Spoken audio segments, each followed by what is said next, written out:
Hello everybody and welcome to our interactive on-screen tutorial for this week. My theme for this week is how to sell ice to an Eskimo.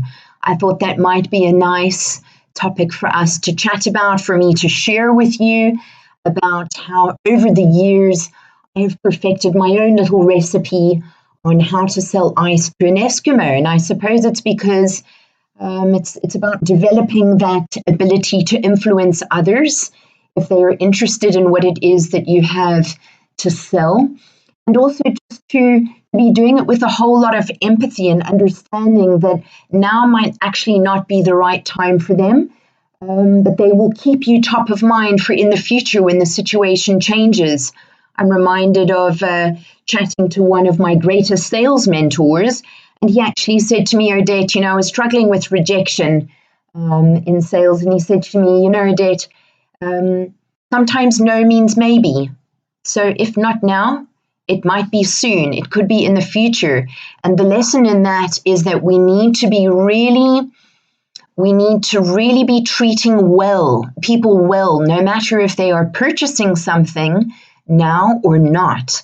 If they are not purchasing something now and they've described an interest in what it is that we are selling, then the way that we treat them now could determine if they come back in 6 months' time and tell their friends. So my first tip in my recipe for how to sell ice to an Eskimo is to believe in what you are selling. You need to absolutely believe in what you're selling. Be passionate. It needs to move your soul and give you butterflies. That's how you must love what you sell. And that's essentially how it works for me within my own businesses and the experiences that I sell. Is I really love experiences. I'm obsessed with my bucket list. And so therefore I can't figure out why other people are not wanting to do these amazing, crazy things that I've selected and that I'm selling online. So the secret in purchasing a business or creating a business for yourself is to have those butterflies about what it is that you are selling. I need to be really, really passionate about what we are doing because customers can pick it up in our body language and the tone of our voice. It just comes through with our overall confidence. Even if there's maybe an area of our own business that we're unsure about, they will still be able to hear and to see physically and also online through tone, etc. if you love what it is that you are doing. And that really is half the battle one, is you need to love it. Through loving your business and having the passion and knowledge, it builds confidence.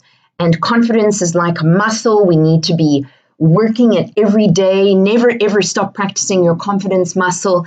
And that works as what I refer to as an attractor to customers. Customers are attracted to confidence. It's charismatic. Know your product inside and out, back to front. Know your operations and fulfillment process inside out, back to front. You cannot be taking calls from people and not understanding what it is that you sell and the journey that the product is going to take between you and the customer. How does your operations and fulfillment work? You need to know that. You need to understand your platform and all the tools that you're using, and you need to understand your products. And with that and your passion, it will come through as confidence over the phone. So I hope that really helps you in that area. You also want to be thinking about being real, being authentic, being yourself. Don't try to copy anybody else. I know that we mimic and we replicate what our the companies that we idolize, what they are doing, and that's really good. I mean, I have my own little black list of companies that I follow, e-commerce platforms that I just think are wow. And I might replicate or mimic something that they are doing, but I'm always bringing into all of the creatives and myself over the phone, the sales process, my uniqueness. Be you. Just be you and be real. People are really attracted to that. So obviously with the body language that we were talking about, the tone of voice, remember that in your messages when you're instant messaging your customers when you're chatting to them online, and all of your business communications need to be an exact replica of who your customer support people are over the phone. Everything needs to be consistent and in alignment. That's something that's worth keeping in mind as well. Another thing that I've really picked up over the years is speed and consistency. Customers who are on your platform who want to burn cash, get back to them. Have an online assistant there. Have your WhatsApp, fully charged and ready.